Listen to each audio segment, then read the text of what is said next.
Coming up today on Locked On Texas Tech, day to day, week to week, month to month, and other nerve-wracking injury assessments.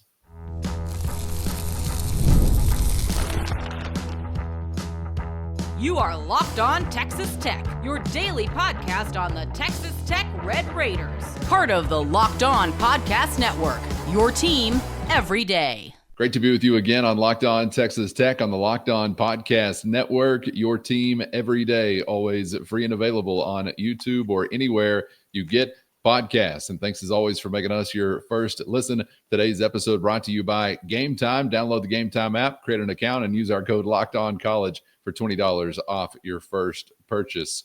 With the only Chris Level, I'm Casey Cowan. Chris, great to be back with you on today's episode. I want to get to something that I feel like is a 24/7, 365-day a year, anytime, day or night kind of message worth running from Texas Tech head coach Joey McGuire to begin the week. Also want to get to a thought from Coach McGuire regarding what's given him confidence as they take the show back on the road this week, heading out to the desert. And I think in a lot of ways is probably making a hand in maintaining poise and composure for a team that's got a lot riding on their shoulders. And, of course, that continues to build with every win. But let's begin our conversation, Chris, with this from Coach McGuire, getting it out of the way, checking in on some of those on the walking wounded list, beginning with the quarterback, number 2, Behren Morton. Behrens day-to-day, he feels a lot better than what he did after the Arkansas Pine Bluff game. And so we all know, I mean, I've said it a million times, and I don't know if there'll ever be a player like him, but that dude's the toughest kid I've ever coached. He's pretty, his pain tolerance and just toughness and care factor is really high. So he's day-to-day. We'll see how he feels. It's the same thing that we had with the shin. That's the one thing that was swelling the first week. There's no swelling or anything, so we feel a lot better with that. If it was a normal situation, I would be in a full-blown panic of but we go back 2 years ago, and our quarterback didn't practice 7 weeks in a row and went out and won Big 12 games. I think he actually was maybe like 5-2 or something like that. He didn't play against BYU. And got knocked out against that K-State. But, he went into some tough places and home. So, that guy's so different, man. I'm just so lucky to have that guy. And Behrens just different. So I'd be more in a panic. But I'd also be more in a panic if I didn't have Will Hammond, And honestly, we haven't really seen him other than late. Mitch Griffiths. Those guys play off each other so well. And Mac and Lindsey Scott do a good job with preparing those guys. Certainly not the way you'd want to script it, Chris, but I guess to some benefit, there's some experience in this area. Been here before in many different ways. You've been here from the standpoint of Behren starts, doesn't finish. Will Hammond has got some out of the bullpen vibes going, and he's been a hell of a closer, at least in Salt Lake and on Saturday night at the Jones against Kansas, and against TCU, I guess last year as well. Although you didn't get the result that day. There's a reason that Mitch Griffiths is here. It's because of these issues that you've had over the years when you were trying to do what you were trying to do. You want everything covered as much as you can. We want to control everything that we possibly could. That was kind of the message that we got over the summer and in August. And hey man, we've done everything we know to do within the numbers and budget and depth chart and not threatening anybody and running anybody off. There's a reason that Griffiths was here. It is a perfect addition. Perfect. Chef's kiss. And Behren has been here before from the standpoint of if he's not a full go this week, I don't think that you're freaking out. I think you've done this before. I just remember play caller QB criticism a couple of years ago, and we've talked about this a little bit. It's like I don't know how far he can throw it today. That was the dynamic for a Zach Kitley 2 years ago. Hadn't seen it. Not real sure. Don't know if our timing exactly is going to be down Just right. So you've lived through a lot of this. I think that you can rely on a lot of that experience. Now, Mac Leftwich can't necessarily, but Barron has been through this. This is the mental part. I think Will Hammond probably levels it up just a bit this week, because I think the reality is, until I hear different, I just feel like that. I think Will Hammond could be in line to start this weekend. It's just not going to shock me at all. I just don't. So we'll see what we get, and even then, I just won't be shocked at all if you get both of them, like we kind of have seen. So there's that. But you do have some experience, and Barron will do everything he possibly can to get his body right, to be studied, to all the things that he needs to try to put himself in a position to help his team win a game on Saturday in Tempe, Arizona. Sort of a jarring comment in a way to hear him talking about, I would be panicking if not for XXXX, or at least sort of just open my eyes maybe to kind of the context of how fine the line can be between, hey, feeling good about our plan or our situation and possibly reason to panic. So got my attention, I guess, in a way. I was surprised that he used that word. That's the one thing that dude doesn't do is panic. He's never panicked. Like soft people like me panic. I'm like, oh God. I mean, what is happening? Or this guy just went down. Like, okay, well, that's it. I mean, go home. It's all over. No, I mean, I'm quick to like panic or freak out or whatever. I'm kidding, kinda. But all seriousness, Joey, that's not really in his DNA to freak out, to panic. He's going to have a positive outlook on it. So I'm surprised that he used that term, but interesting that you picked up on it. Granted, he knows what a big game this is.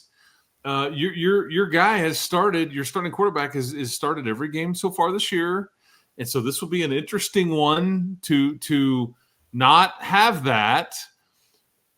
Or even have him with a normal week of practice. And what if he just doesn't get into practice a ton? I mean, there's all these things that I think doesn't have a coach at peace with everything. But because you've kind of maneuvered your way through some of these scenarios before, I think. But what should give you some peace is that Barron feels much better, at this point of the week than he did after the UAPB game. So, and if our memory serves, he lit Kent State up, didn't he?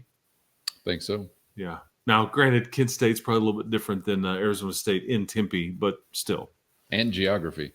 I do think that what we've seen here is a little bit different than the next guy I wanted to talk about really quickly, but it's kind of been a debate among some of my Red Raider brethren this week, Chris, and even a few Matador mobsters texting back and forth about if you could only take one or prioritize one, like which is the more critical sort of emergency? Is it the issue with your QB? Is it the issue with Skylar Gill-Howard, who I want to get to a thought on from Coach McGuire as well? Much different context because of the way you utilize, obviously, defensive linemen and a rotation and numbers versus, say, a QB. But these are two headline guys we're talking about as far as injury impact from that win against Kansas. So before we move on away from the walking wounded, as I mentioned, let's take a listen to Coach McGuire talking about sort of what Skylar Gill-Howard is going through right now as we try to get him back in action. Here's Coach McGuire. Skylar, we'll know a lot more by Thursday. We're trying to get everything set up, and Mike and Crawford do a great job with this, but we want to send him to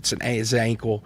We want to send him to an expert in Dallas, to see, how fast we can get him back and exactly what possibly, we need to do. And so he's going to be a little bit more questionable, like if he can go, and especially whenever depends on how far out that appointment is, like if it could be Thursday, and so we'll see. Chris, definitely one that's easily worth monitoring as well. You're shaking your head. What are you hearing there? Well, he's not. I mean, he's not going to play. I mean, I think that's pretty. I mean, if they don't even know, and we hope to get maybe a little bit more back on by Thursday. I mean, he's. I think, but based on that, it was an ankle. Based on that they tried to. I'm going to guess just connecting all these dots here. I'm going to guess this is a high ankle sprain of some sort. First, today's episode brought to you by Wayfair. And as summer is winding down, there's something nice about getting back into a routine you love, and Wayfair makes it easy to set yourself up for the season ahead. From bedding and linens to storage solutions for every room, Wayfair is your one-stop shop to refresh your home. So convenient to find exactly what you need all in one place and at a price that fits any budget. Plus, the delivery is fast and free, even for something big. It's the perfect time to get your home just right, whether organizing, upgrading, or simplifying, and Wayfair has got you covered on all fronts. Get organized, refreshed, and back to the routine for way less. Just head to wayfair.com right now to shop all things home. That's WAYFAIR.com, WAYFAIR.com. Wayfair, every style, every home. Today's episode brought to you by FanDuel. The NFL season is here, and FanDuel is making sure you're ready for kickoff with a can't-miss offer. Right now, new customers can bet only $5, and if your bet hits, you're getting $300 in bonus bets to use all across the app. Play your props, building a same-game parlay, or even jumping in live as the action unfolds. Any way you like it, FanDuel has you covered, and it's quick, easy, and secure every time. Ready to play? Download the FanDuel app now by visiting FanDuel.com to get started. That's FanDuel.com to place your first $5 bet. Just connecting all these dots here. I'm going to guess this is a high ankle sprain of some sort. Nothing is broken. We know that. X-rays were negative. I'm going to guess this is a high ankle sprain. That's going to be some time. The good news is it's not the whole time.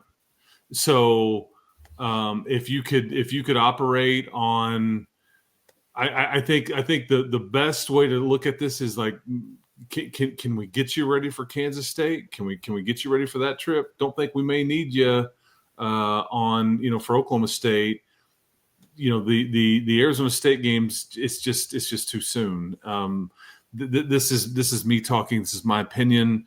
That's what I think you're looking at here. But that Kansas State BYU game would like to have you, Mr. Howard. If you can, but I just think that, I think you'll be without him. So that's where it turns to Braylon Rigsby. It turns to I say that Jaden Cofield, Duda Banks.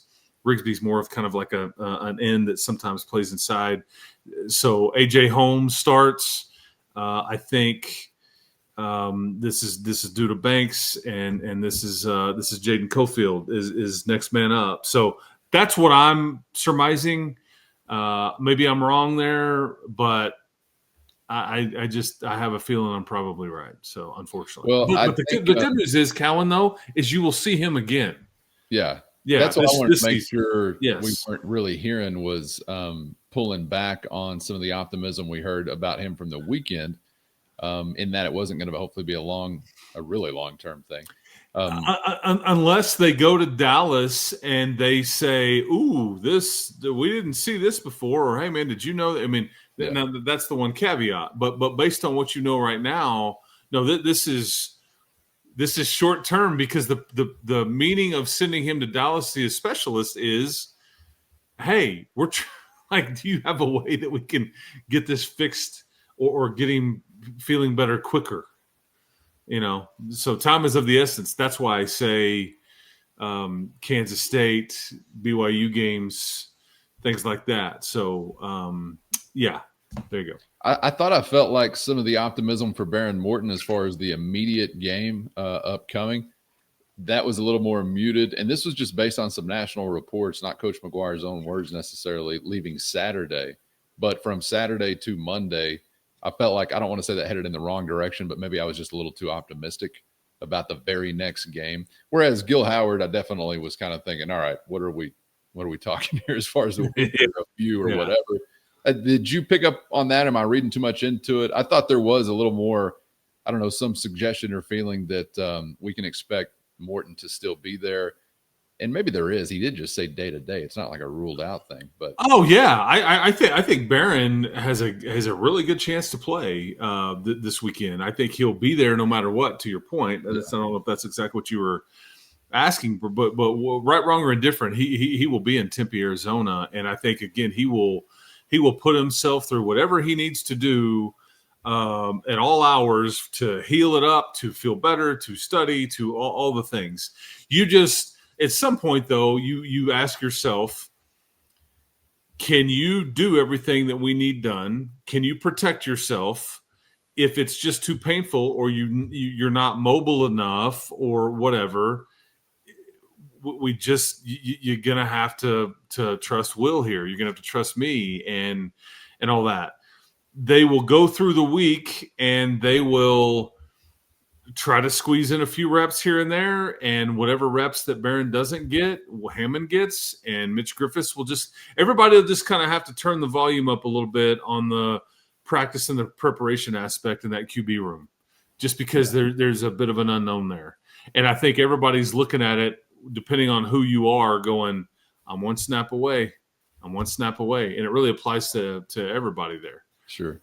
Yeah. Before we leave this group, Chris, a feel for Chapman Lewis this week. Coach McGuire went out of his way to sort of include that we get him back. So I'm thinking that means technically available. What's the reacclimation process actually like, though? I think that, Sheila Wood actually said, I haven't seen him since I've gotten here. I've just watched tape. So whatever he's been doing has been off to the side because he hasn't been cleared yet. So I think that's a lot to ask. Now, defensively, maybe this is a special team. This comes down to like, okay, what four games do we want to use you here? Mm-hmm. I'm not so sure that this isn't one of them. If he can do anything to help you, whether it's just special teams or whatever, he's one of your best or better football players, I think. Surely he's one of your top 75 football players, but they would have a better feel for that. How healthy is he? How caught up is he? How in shape is he? Because I think, remember back in, this was in August, and there was it was an open portion of practice, and people were like, Chapman Lewis is practicing. And he was in uniform, but he was kind of doing more strength conditioning work. So I just think he's been doing this kind of stuff all along. And if he can do anything to help you, and he's an upgrade in any way, I think that he could do it. I just don't know if that is on defense just yet, or is it Morgan and Escara and Hampton and Miles and that whole group, that the DBs that have gotten all the reps and all the practices and all that stuff up to this point. I don't know. But I think you look at your schedule and it's Arizona State, Kansas State, and BYU. They're just a bit different than the other three games that you have. Is that fair? Because the other trio hasn't won a Big 12 game yet. They're combined 0 for 9.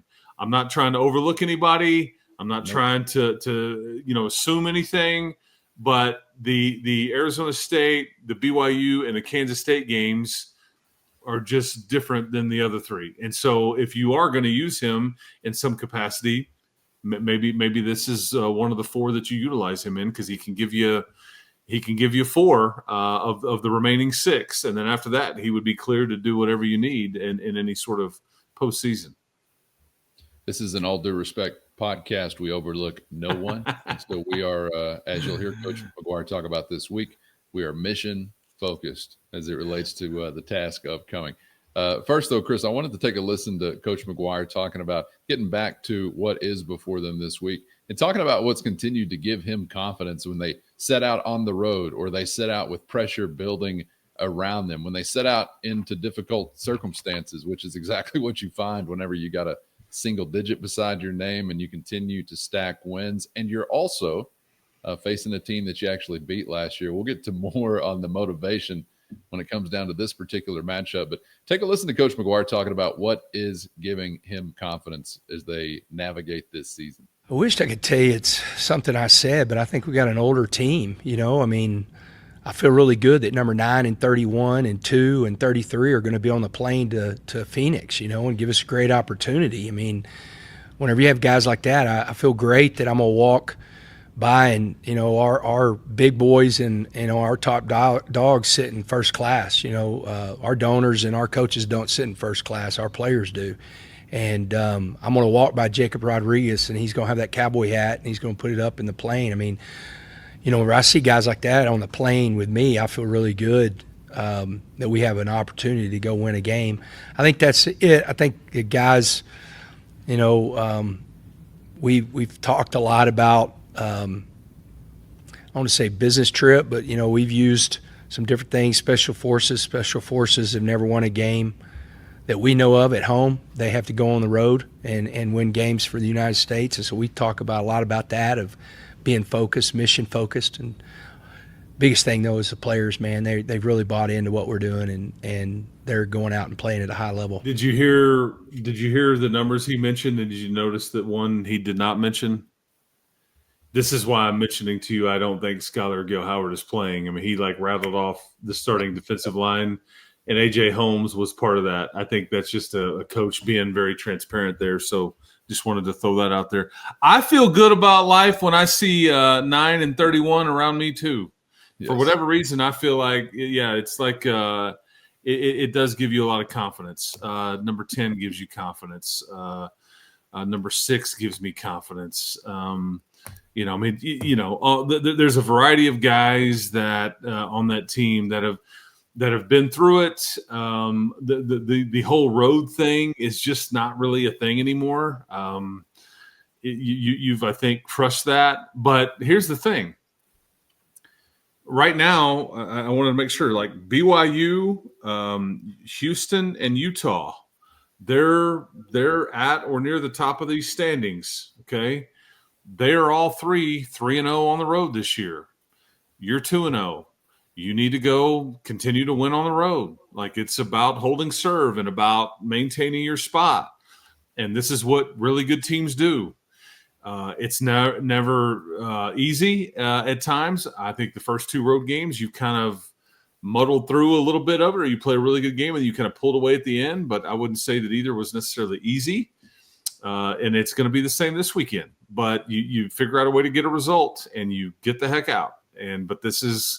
But when you've got an older team that's more mature, that doesn't get rattled and doesn't freak out and all these things. I also think it's interesting to note too, I'd forgotten this until he brought it up.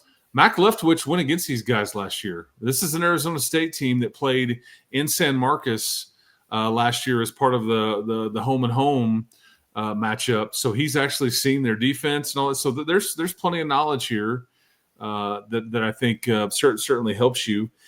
And it's the second year in a row that you're going to play Arizona State with a former Sun Devil on their team, on your team, and he was a Sun Devil from the year before. Last year it was Jalen Conyers. This year it's Ian Hershey.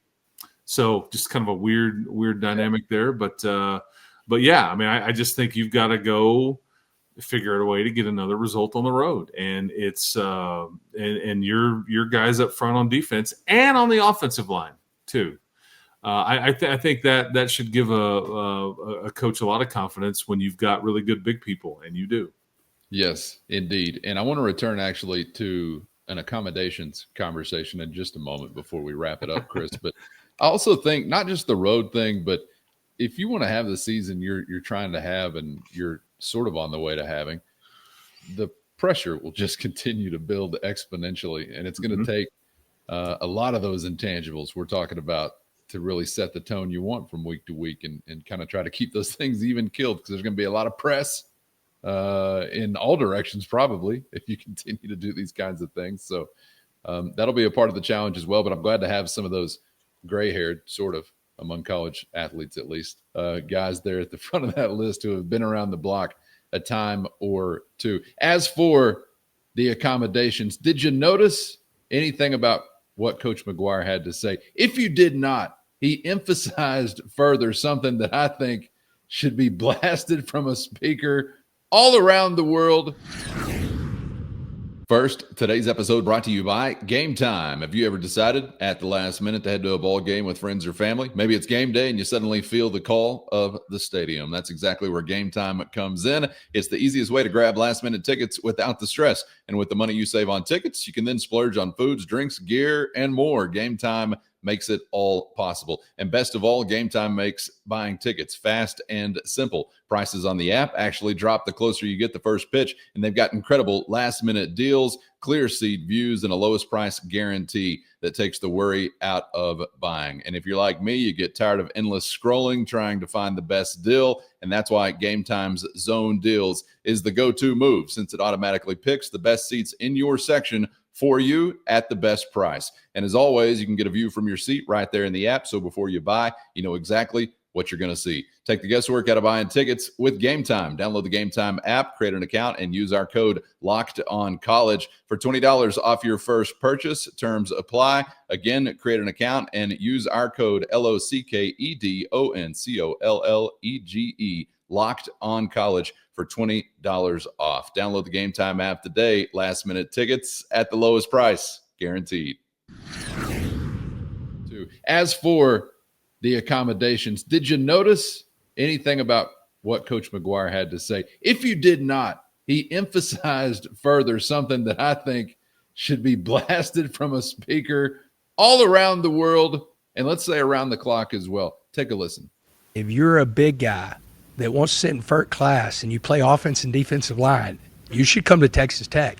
This subject came up the other day, in the press conference, and Joey was like, "Yeah, we let our." This has been pretty standard that they have a plane that's got it's built like a normal plane is, and there's a section up front that's got so many first class seats. I don't know if it's 10, 15, 20, whatever it is, and they reward if you're a starter on the offensive defensive line, if maybe you're the quarterback, if you're just a big person that plays a lot, whatever, they like, hey man, and then some of the other guys get aisle seats. But I thought that was interesting because I don't know how other teams travel. I suspect that may be some similarities there into how, there's only so many ways that you can build an airplane and all that, but I don't know if maybe other schools let their administration and other folks sit up there in the front but no, this is everything that I've ever been a part of, whether it's basketball or football, and I'm on these planes, the players get to utilize that. And I think that's pretty smart. And it just so helps that you play Kansas in a great environment, and you've probably got 6 to 10 top shelf 26, 27, and 28 big people sitting in the first 2 or 3 rows of your stands watching this game. Again, as we have said, you're willing to pay for big people, certainly the right ones. You'll let the chips fall where they may at some of these positions, but for big people, we pay top dollar. We'll also let you sit in first class. I think that's put it on a T-shirt, postcard, yeah. Send it to every mailbox. Yeah, GFW, Houston, anywhere else you feel like we could pull an athlete from. You gotta love that. Always be closing, and that's the way he chose to close out his conversation with the media to kick off the week. Yep, that's right. ABC, always be recruiting, but like as you said, ABC, always be closing. Yes, sir. Chris, appreciate your time as always. And why not save one of those spots for the big, handsome podcaster among us, but a giant in real life? So I don't know, maybe a little leg room for you as well. He mentioned the fire exits also get some special consideration. They do. Yeah. And John Harris and I, who's also in the 6'5", 6'6" range, we get aisle seats. They take great care of us. We're more at the back of the plane. This is a tiered organization, and we are on the bottom tier. And I understand that, and I know my role. Just happy to be an honor to be a part of it. But no, all good. But yeah, they do. They take care. Again, as Kirby Hocutt said about a year and a half ago, and I think they were in front of this aspect of it. This has now become a talent acquisition business.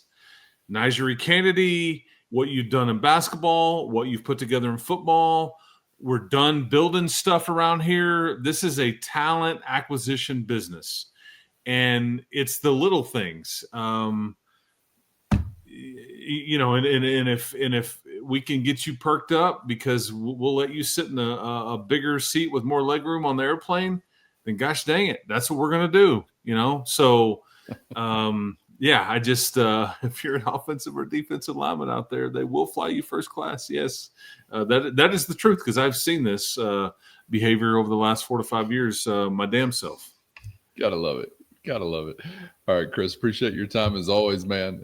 Thanks for joining us, and thanks to everybody for being out there. If you did not catch a bonus convo for the round ball, then make sure you're hitting YouTube or anywhere you get podcasts. You can catch up there as well. It's not every day we get to pause for a chance to talk about a top 10 preseason ranking. So find that now on YouTube or anywhere you get podcasts if you haven't already gotten up with it so far. For Chris, I'm Casey. Thanks as always for the time, and thanks to the Everydayers and the Matador Mob for always being out there. Hit our show notes, find a link to a free 14-day trial. If you're interested in joining that crew, it's your direct line to Chris and myself with one-on-one text sent straight to your phone. As always, we hope to see you back for the next round on Locked On Texas. Bang.